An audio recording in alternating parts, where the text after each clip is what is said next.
Hello everyone, my name is TheGoldSmith, and I've got a bit of a different video for you all today. As you know, the Nintendo Switch 2 comes out in around a month from when I'm recording this. It got me thinking about the Switch 1, the original one, and it got me thinking I should do a little video like this, talking about my favorite games on the Switch. So that's exactly what I'm going to do today. So these are going to be my 5 favorite games on the Switch. It's not really going to be in any particular order because I'm not good at ordering things, and I just love all these games, so they don't deserve to be put in any order above or below another. These games are only going to be on the Switch, so exclusives, and I'm not going to include any remakes or remasters, even though there's a lot of really good remakes and remasters on the Switch. So I guess without further ado, let's get into it. Up first is Fire Emblem Three Houses. I absolutely love Three Houses. It's probably one of my favorite Fire Emblem games that's come out, and I've played a lot of them. I haven't played all of them, but Three Houses is fantastic.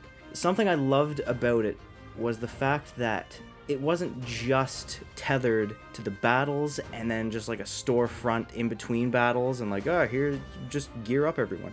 Like, you could actually walk around the monastery between the chapters, which I think was amazing. Like, it really helps build the world, and it really did help with getting to know the characters more, because I feel like in old Fire Emblem games, you only get a few supports, and it's, you know, you don't really feel connected. Now, one of the main things about this game that I absolutely adored was that the story changes depending on which house you pick in the beginning. All 3 of the routes, they kind of follow the same storyline, but things are varied slightly. I kind of prefer that to what Fire Emblem Fates did, because in Fates you had to buy 2 separate games, but because Three Houses is just one and you can pick between the 3, I just think that's way better.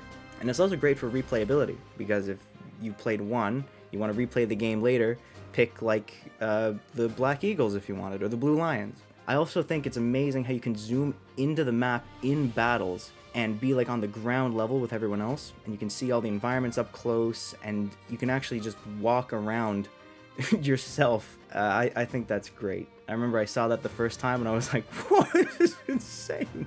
Three Houses wasn't the only Fire Emblem game on the Switch. They also had Engage, and Engage built on Three Houses pretty well. Like, you could walk around between battles and you can interact with your allies and stuff like that.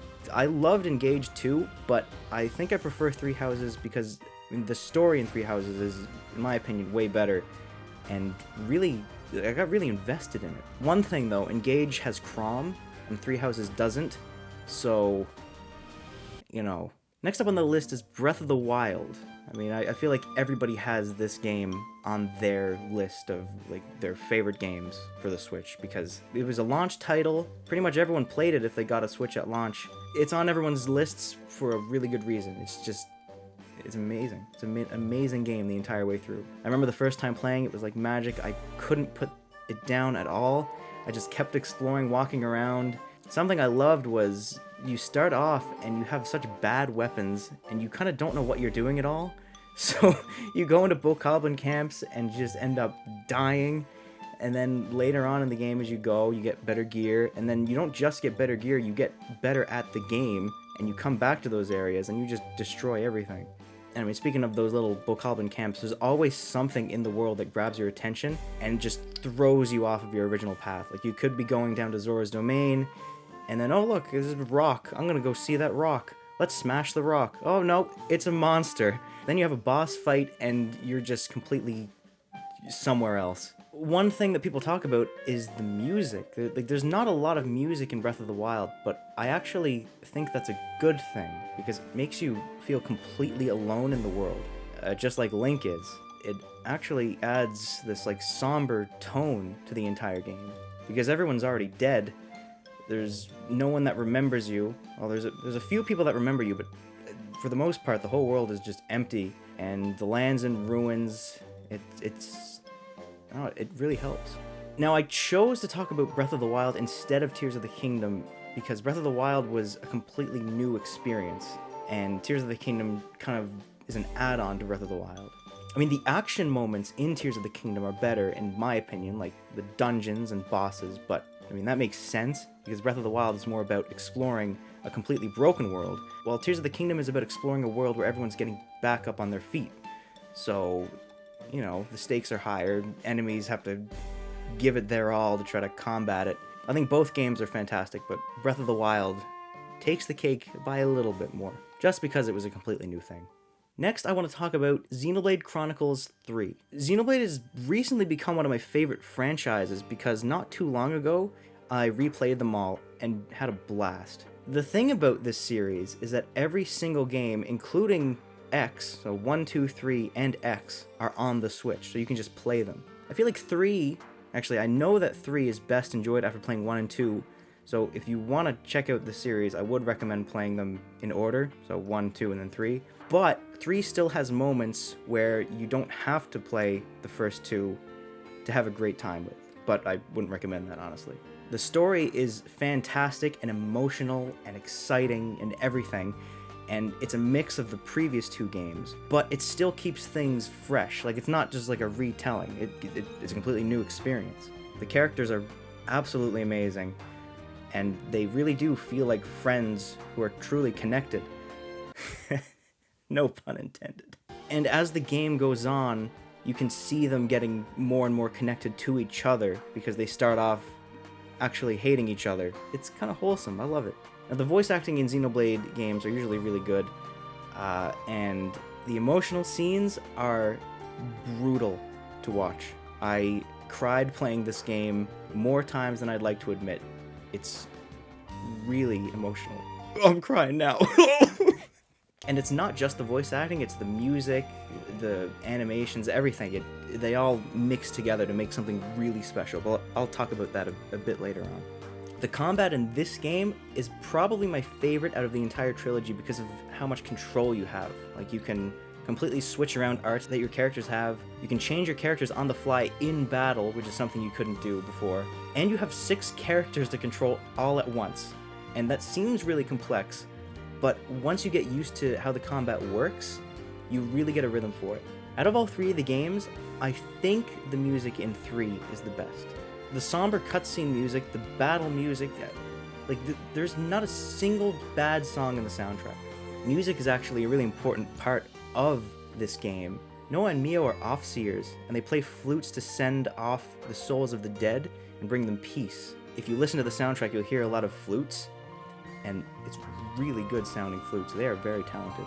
They even made custom flutes just to record the music for this game, so you know that they were passionate about it. And they're actually based off of the flutes in the game, and I just love that. That gives me goosebumps. I have goosebumps right now just thinking about it. That's how much I love this game. But yeah, it's an absolutely amazing game. If you haven't tried Xenoblade and have been thinking about playing it, please play them all. There's not a single bad one, but 3 is really special to me. If you've followed my videos and my content for a while, you probably saw this one coming.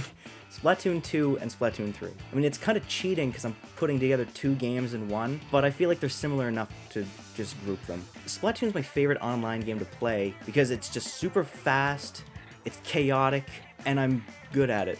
So that helps. The single-player modes have really fun ideas and are challenging, and each level teaches you how to play the game and teach you the skills you need for when you go online. And they really do get creative with it. They have levels based around specials, around just normal combat, just everything, about little techniques and things. It actually is very helpful. And you get to learn about the lore, which, if you know the Splatoon lore, it's wild, but you don't need to know it to enjoy the games.